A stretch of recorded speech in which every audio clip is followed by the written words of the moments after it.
Dear friends, ఒక investment సైకిల్లో లేదా ఇన్వెస్ట్ చేసిన టైంలో మనకు జనరలీ ఇరిటేషన్ ఎప్పుడు వస్తుంది? ఇరిటేషన్ ఎప్పుడు స్టార్ట్ అవుతుందంటే, మనం ఇన్వెస్ట్ చేసినాక ఎంత ఫాస్ట్గా మన డబ్బు గ్రో అవుతుంది అని అనుకుంటామో, ఆ ఇన్వెస్ట్మెంట్ కాకుండా వేరే ఇన్వెస్ట్మెంట్స్లో దానికన్నా ఫాస్ట్గా గ్రో అవుతుంటే అప్పుడు మనకు చండాలమైన ఫీలింగ్స్ వస్తూ ఉంటాయి. అయితే మన హైదరాబాద్ రియల్ ఎస్టేట్ గ్రోత్లో పార్టిసిపెంట్స్ ఎంతమంది ఉన్నారు అనేది ఒక పెద్ద ప్రశ్నగా మారింది. గత 9 ఏళ్లుగా ఈ రియల్ ఎస్టేట్ బూమ్ వల్ల ఎంతమంది లబ్ధి పొందారు, డైరెక్ట్గా ఎంతమందికి లబ్ధి చేకూరింది? ఇవి చాలా ఇంపార్టెంట్ థింగ్స్ లైఫ్లో. అయితే చాలామంది రియల్ ఎస్టేట్ ఛానల్స్లో కానివ్వండి, బిజినెస్ ఛానల్స్లో కానివ్వండి, లేదా బయట సోషల్ మీడియా లేదా ఎలక్ట్రానిక్ మీడియాలో హైదరాబాద్ ఒక 5 ఏళ్ల వరకు గ్రో కాకుండా స్తబ్దుగా ఎందుకు ఉంటుంది? నేను ఒక వీడియో వేశాను, దాంట్లో 5 ఇయర్స్ వరకు హైదరాబాద్ గ్రోత్ ఎలా ఉండబోతుంది అని. కానీ మనము ఒక మ్యాక్రో లెవెల్ ఎకనామిక్ ఫ్యాక్టర్ మనం గుర్తుపెట్టుకోవాలి.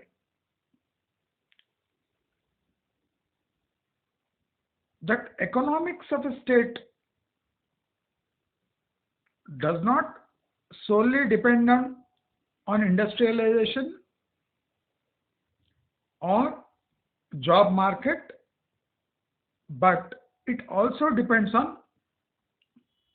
political atmosphere and changes. గత 9 ఏళ్లుగా మనం ఏం అబ్జర్వ్ చేశామంటే, ఈ real estate growth single-handedly was handled by politicians. ఇది చాలా రేర్ అకరెన్స్. ఈ last 9 years politically boosted growth జనాలకు ఆషామాషిగా అనిపిస్తుంది. ప్రాక్టికలీ ఈ గ్రోత్ ఇండస్ట్రియల్ బూస్టెడ్ గ్రోత్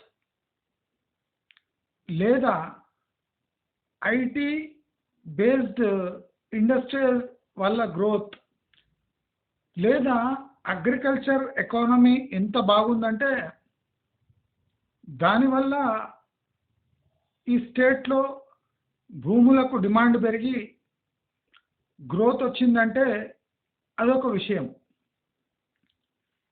కానీ most disgusting factor about Hyderabad real estate ఏమంటే,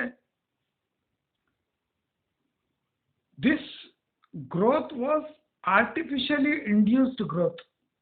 అంటే పొలిటీషియన్స్ డబ్బు చేసుకోవడానికి, సంపాదించడానికి క్విడ్ ప్రో కో విధానంలో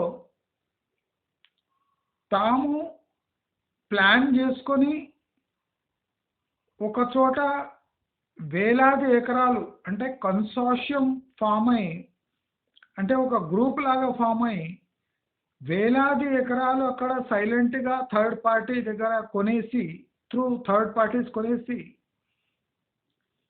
ఈ రియల్ ఎస్టేట్ భూమికి కారణమయ్యారు. వాళ్ళు ఎక్కడ వేలాది ఎకరాలు కొన్నారో అక్కడ ఒక అరాకొర ఒక ఇన్వెస్ట్మెంట్ వస్తున్నట్టు అనౌన్స్మెంట్ చేపించి ఆ ఇన్వెస్ట్మెంట్ కి కావలసిన భూమి గవర్నమెంట్ తరఫున ఆ ఇండస్ట్రీకి ఇప్పించి, అంటే గవర్నమెంట్ సొమ్ము యూజ్ చేసుకొని ప్రైవేట్ వ్యక్తులు రియల్ ఎస్టేట్ వ్యాపారం చేసిన దౌర్భాగ్యపు గవర్నమెంట్, లాస్ట్ గవర్నమెంట్. అంటే ఇలాంటి తీవ్రమైన మాఫియా లాంటి రాజ్యం ఏలడం తెలంగాణ యొక్క దౌర్భాగ్యం. అంటే ఈ గ్రోత్ వల్ల తెలంగాణలో సామాన్యుడు బాగుపడ్డాడా? లక్షలాది మంది ప్రధానమంత్రి ఆవాస్ యోజన కూడా నోచుకోకుండా అవి కూడా మేమే కట్టిస్తామని నమ్మబలికి ఈ డబుల్ బెడ్రూమ్ ఇండ్లు 10 అంతస్తులు కట్టి అక్కడ కమిషన్ బుక్కి. అంటే లాస్ట్ టైం బీఆర్ఎస్ గవర్నమెంట్ అసలు సిగ్గు లజ్జ ఉంటే అసలు పోటీనే చేయకూడదు. కానీ ఈ నిర్లజ్జపు సన్నాసులకు ఇంకా ముఖం చూపించే ధైర్యము మనమే కలిగిస్తున్నాం. అంటే లాస్ట్ 9 years గ్రోత్ మనం చూసుకుంటే అది politically motivated growth. It is not real estate growth. ఆ రియల్ ఎస్టేట్ అంతా కొంతమందికి లబ్ధి చేకూరేలా డిజైన్ చేయబడ్డ గ్రోత్. అది స్టేట్ గ్రోత్గా చూపించారు. మనమందరం చప్పట్లు కూడా కొట్టాం. 2 సార్లు వాళ్ళను గెలిపించాం. అయితే అది పక్కన పెడితే ఇప్పుడు కొత్తగా వచ్చిన రేవంత్ సర్కార్ ఈ సిచ్యువేషన్ ఏమన్నా మెరుగుపరుస్తుందా అంటే మనం గుర్తుపెట్టుకోవాల్సింది ఒక ఇంపార్టెంట్ విషయం ఉంది. పరస్పరంగా విరోధులైన సెంట్రల్ గవర్నమెంట్, స్టేట్ గవర్నమెంట్ మనకు సెంటర్లో స్టేట్లో ఉండగా ఒక స్టేట్ యొక్క ర్యాపిడ్ డెవలప్మెంట్ కోరుకోవడము మూర్ఖత్వమే అవుతుంది. అది Congress government is totally biased about farmers. అంటే పవర్లో ఉండడానికి ఎవరి చెంతన చేరాలనో వాళ్ళ చెంతన చేరి రిఫార్మ్ అనే ఒక సూత్రాన్ని అడ్డం పెట్టుకొని,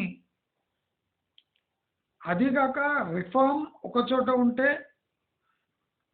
వెల్ఫేర్ అని ఇంకో ఆయుధాన్ని పట్టుకొని, అంటే పవర్లో ఉండడానికి ఏ సూత్రాలు పనికొస్తాయో రిఫార్మ్స్ అండ్ వెల్ఫేర్ అని, ఆ 2 సూత్రాలను ఎవరు పవర్లో వచ్చినా యూజ్ చేసి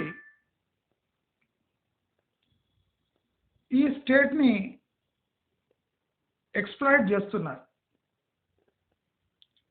అంటే రాబోయే 5 సంవత్సరాలు హైదరాబాద్ మనం అనుకున్నట్టు ఇండస్ట్రియల్ గ్రోత్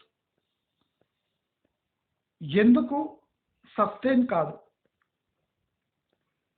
ఎవరైనా ఒక చోట పెట్టుబడులు పెట్టాలంటే లాభసాటి వ్యాపారం అయితేనే పెట్టుబడులు పెడతారు. మీరు భూమి అందించిన మాత్రాన అక్కడ ఒక ఫ్యాక్టరీ నిర్మించాలంటే తడిసి మోపడైతే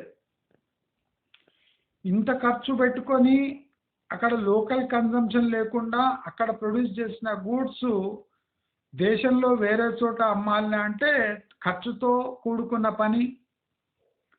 ప్లస్ మన తెలంగాణలో ఇండస్ట్రియలైజేషన్ సక్సెస్ఫుల్ కాదు అనడానికి ముఖ్య కారణము cost of labour.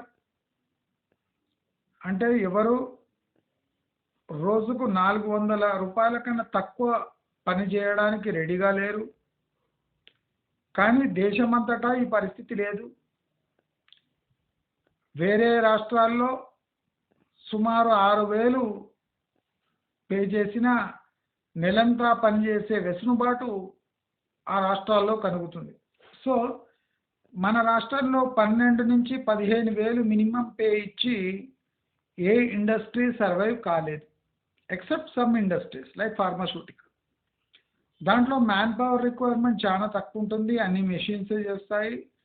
So అరాకర man పవర్కి 15,000 ఇచ్చే దాంట్లో ప్రాబ్లం ఏమి ఉండదు. బట్ మ్యాసివ్గా ఎంప్లాయ్మెంట్ ప్రొవైడ్ చేసే industries such as garments, textiles and various other ఇండస్ట్రీస్లో ఎంప్లాయ్మెంట్ జనరేట్ చేయాలంటే cost of manpower plays a vital role. ఎప్పుడు కాస్ట్ ఆఫ్ మ్యాన్ పవర్ మన దగ్గర మ్యాసివ్గా ఉందో, you should not expect miracles by attracting industries into our state. అంటే ఇప్పుడు industries ఏమొస్తున్నాయి, దానికి proper technical and educated manpower ఉందా లేదా అని మనం తెలంగాణలో బేరీ చేసుకుంటే, ఇక్కడ గ్రాడ్యుయేట్స్ కన్నా బీఈలు, బీటెక్లు ఎక్కువ ప్రొడ్యూస్ అవుతున్నారు. ఫీల్డ్ అంటే స్టార్టింగ్ పేనే 10,000 ఎక్స్పెక్ట్ చేస్తున్నారు. సో వీళ్ళు దిగొచ్చి కిందికి పని చేయరు, బేసిక్ లెవెల్ జాబ్స్ చేయరు. వాళ్ళకు ఎక్కడ తిరిగి సాఫ్ట్వేర్లో ఎంప్లాయ్మెంట్ కావాలి. సో సాఫ్ట్వేర్ వాళ్ళు పరిస్థితి అంత బాగాలేదు. ఇప్పుడు స్టేట్స్లో నుంచి వేరే స్టేట్కి షిఫ్ట్ అయిన the problem is cost of labour. ఇప్పుడు కాస్ట్ ఆఫ్ లేబర్ అనే ఇష్యూ ఇప్పుడు సాఫ్ట్వేర్కి కూడా అప్లై అవుతుంది. సో ట్రెడిషనల్ ఇండస్ట్రీస్ లాగానే సాఫ్ట్వేర్ కూడా ఇప్పుడు కాస్ట్ ఆఫ్ లేబర్తో సతమతం అవుతుంది. And retaining man power for long term అనేది కూడా ఒక పెద్ద ఇష్యూ హైదరాబాద్లో. సో అదే కాకుండా ఇప్పుడు ఆంధ్రప్రదేశ్ అనే పెద్ద బుదిబండ తెలంగాణకు వచ్చి పడింది. So this biased growth of Andhra Pradesh, especially Amaravati, will have a long-term impact on the growth of Hyderabad. అంటే ఇంత క్లియర్గా ఫ్యాక్ట్స్ మన ముందు ఉన్నప్పుడు మనం పిచ్చి వెదవల్లాగా హైదరాబాదు గ్రో అవుతూనే ఉంటుంది, ల్యాండ్ రేట్స్ గ్రో అవుతూనే ఉంటాయి. అంటే ఎంప్లాయ్మెంట్ జనరేట్ చేసే కెపాసిటీ లేకముందే ఆ ఇండస్ట్రీస్ ఒకటి ప్రకటించేసి అక్కడ చుట్టుముట్టు భూములు అమ్ముకుంటే అది గ్రోత్ కింద కన్వర్ట్ కాదు అని మనం చాలా ఎగ్జాంపుల్స్ చూసాం. వేలాది ఎకరాలు గవర్నమెంట్ తన ఆధీనంలో ఉంచుకుంటే ఆటోమేటిక్ గ్రోత్గా కన్వర్ట్ కాదు అని మనము ఫార్మాసిటీ రూపంలో ఒక ఎగ్జాంపుల్ చూసాం. అది కాకుండా చందన్ వ్యాలీ అని, అడ్డమైన వ్యాలీ, జినోమ్ వ్యాలీ అని, ఈ వందల కొద్ది వ్యాలీలు తీసి భూ కబ్జాలకు ప్రభుత్వమే పాల్పడితే అది గ్రోత్ కింద కన్వర్ట్ కాదు అని మనకు క్లియర్లీ అర్థమవుతుంది. కనుక రాబోయే 5 ఏళ్ల వరకు సడన్గా చేంజ్ అయిపోయిన పొలిటికల్ అట్మాస్ఫియర్ మనం దృష్టిలో ఉంచుకుంటే, అది కాకుండా సెంట్రల్ స్కీమ్స్ అంత ఈజీగా కాంగ్రెస్ పాలిత ప్రాంతాలకు ఫ్లో కావు అని మనకు వెస్ట్ బెంగాల్ అండ్ కర్ణాటక అంటే లైవ్ ఎగ్జాంపుల్స్ ఉన్నాయి, అండ్ తమిళనాడు. సో మనము సెంట్రల్ గవర్నమెంట్ నుంచి మనకు ఆపన్న హస్తం అందుతుంది అని అనుకోవడము మన మూర్ఖత్వమే అవుతుంది. అది కాకుండా ఇక్కడున్న కాంగ్రెస్ గవర్నమెంట్ ఈ వెల్ఫేర్ రైతు బంధు, రైతు రుణమాఫీ, రైతు అది, రైతు ఇది అని వాళ్ళు ఒక 3 ఏళ్ళు గడిపేసినా ఇంకా అప్పులు తప్ప వీళ్లకు అంటే గ్రోత్ కోసం ఆలోచించే సమయం ఏమాత్రం లేదు. కనుక వెల్ఫేర్ భజన చేసే స్టేట్లో ఇండస్ట్రీస్ రావు. సరే, వెల్ఫేర్కు వెల్ఫేరు, ఇండస్ట్రీస్కి ఇండస్ట్రీస్ అంటే వీళ్ళకి వెల్ఫేర్కి ఫండ్స్ అరేంజ్ చేయడంలోనే జీవితకాలం గడిచిపోయి పొలిటికల్ సేఫ్టీ కోసం పాకులాడుతుంటే ఇక ఇండస్ట్రియల్ గ్రోత్, ఎంప్లాయ్మెంట్ దానికి బడ్జెట్ అలొకేట్ చేసి చేతులు దులుపుకుంటే కాదు. We should attract proper industries which give large scale employment to the people of state or the educated workforce. అలా చేయకుండా ప్రభుత్వమే అడ్డగోలు ఎగ్జామ్లు కండక్ట్ చేసి వెయిటింగ్ పీరియడ్ పెట్టి తమ 5 ఏళ్ళు వెళ్ళదీసుకునే పనిలోనే ఉంటే ఇంకా స్టేట్ యొక్క డెవలప్మెంట్ అటకన పడ్డట్టు అని మనం అర్థం చేసుకోవాలి. అలా అర్థం చేసుకోకుండా పిచ్చి మూకల్లాగా బిల్డింగ్ కట్టంగానే గ్రోత్ వస్తుంది, లేఅవుట్ లేయంగానే గ్రోత్ వస్తుంది, హెచ్ఎండిఏ ఆక్షన్తో గ్రోత్ వస్తుంది అని పిచ్చి పిచ్చి ప్రేలాపనలు, పిచ్చి పిచ్చి ఊహల్లో తేలి మీ డబ్బును, వాల్యుబుల్ డబ్బును బిజినెస్లో పెట్టకుండా, వేరే సేవింగ్ ఇన్స్ట్రుమెంట్లో పెట్టకుండా ఈ రియల్ ఎస్టేట్ వైపు మళ్ళిస్తే మీకు 5 ఏళ్ల వరకు స్టాగర్డ్ గ్రోత్ అంటే అక్కడక్కడక్కడక్కడ గ్రోత్ కనిపిస్తుంది, కానీ అది కూడా కొంత సమయం వరకు కనిపిస్తుంది, కానీ లాంగ్ టర్మ్ కంటిన్యూస్ గ్రోత్ ఇక తెలంగాణలో ఉండబోదు అని మనకు చాలా సూచనలు అందుతున్నాయి. ఈ సూచనలను విస్మరించి పక్కకు పెట్టి మనం కావాలనే అంటే లాస్ట్ 9 ఏళ్లలో జరిగిన గ్రోత్ ఇప్పుడు కంటిన్యూ అవుతుంది అనడము మూర్ఖత్వము, అనుకోవడము ఇంకో పెద్ద మూర్ఖత్వం. సో రాబోయే 5 ఏళ్లలో తెలంగాణ పరిస్థితి నార్మల్ నుంచి దుస్థితికి మారబోతుంది. అంటే scattered industrial development plus peri urban జోన్స్లో కూడా మనం అనుకున్నట్టు ర్యాపిడ్ గ్రోత్ రాకపోవడము, ప్రజల చేతిలో సేవింగ్స్ ఇన్స్ట్రుమెంట్స్ రిటర్న్స్ చాలా తక్కువ ఉండటము, అసలు ఇన్వెస్టబుల్ సర్ప్లస్ చేతుల్లో తక్కువ ఉండటం కారణంగా టోటల్ హైదరాబాద్ రియల్ ఎస్టేట్ ముఖ చిత్రం డౌన్ అండ్ అవుట్ పొజిషన్లో ఉంది. సో మనము బుక్కిష్గా వెళ్లకుండా లాస్ట్ 9 ఇయర్స్ డేటానే భగవద్గీతగా పెట్టుకొని ముందుకు వెళ్ళామంటే మన ఇన్వెస్ట్మెంట్స్ 5 ఏళ్ల వరకు కదలకుండా ఇంకా మైనస్లో పోయే ఛాన్సెస్ ఎక్కువ ఉన్నాయి. కనుక ఎవరైనా రియల్ ఎస్టేట్లో ఇన్వెస్ట్ చేయదలుచుకుంటే పక్కా ప్లానింగ్తో ఇన్ క్యాష్లో ఉండాలి. లోన్స్ అప్లై చేసి రియల్ ఎస్టేట్ తీసుకొని దాన్ని రీసేల్ చేసి అమ్మి ప్రాఫిట్స్ జనరేట్ చేద్దామనే పిచ్చి ఆలోచనలు మానుకోవాలి. ఇప్పుడు ప్రాజెక్ట్స్ డెవలప్ చేసి అమ్మినా అవి పోయే స్టేజ్లో లేవు. ల్యాండ్ బేస్డ్ గ్రోత్ ప్లస్ అంటే కన్స్ట్రక్టెడ్ గ్రోత్ చూసుకుంటే ల్యాండ్ బేస్డ్ ఇన్వెస్ట్మెంట్స్ ఆల్రెడీ జరిగిపోయి హై లెవెల్లో ఇన్వెస్ట్ చేశారు కనుక ఇప్పుడు దానిపై బిల్డింగ్లు కట్టి చీప్గా అమ్మాలని చూసిన land prices will be major hurdle for selling this cheaper build properties. అంటే మీరు చీప్గా కన్స్ట్రక్షన్ చేసిన ల్యాండ్ కాస్ట్ ఆల్రెడీ పే చేశారు కనుక you cannot go down beyond that charges. కనుక రియల్ ఎస్టేట్ ప్రైసెస్ ఒక చోట పోయి ఆగిపోయి డీ గ్రోత్గా మారి first hand properties second hand ప్రాపర్టీస్గా మారి ఆ టోటల్ వాల్యూ క్షీణించి ఈ టోటల్ తెలంగాణ రియల్ ఎస్టేట్ ముఖ చిత్రం చాలా దరిద్రంగా, నీచంగా, నికృష్టంగా మారబోతుంది అని చెప్పడంలో ఏ సందేహం లేదు. మీలో సందేహాలు ఏమైనా ఉంటే మీరు కూడా నేను చెప్పినట్టు industrial growth, job growth, availability of technical manpower and educated field people యొక్క minimum job requirements and salary requirements మీరు అంచనా వేసుకున్నారంటే అసలు తెలంగాణ డీ గ్రోత్ వైపు వెళుతుంది. గ్రోత్లో పర్సంటేజ్ కాదు, డీ గ్రోత్లో పర్సంటేజ్ మనం తీసుకొని నెక్స్ట్ 5 ఇయర్స్ వరకు మనం ప్లాన్ చేసుకుంటే రియల్ ఎస్టేట్ బయట ఏమైనా గ్రోత్ ఉంటే మనము చూసుకోవచ్చు. అది కాకుండా ఫ్లిప్ చేసే సారీ ఫ్లిప్ చేసే వెసులుబాటు ఇప్పుడు రియల్ ఎస్టేట్లో కొరవడింది.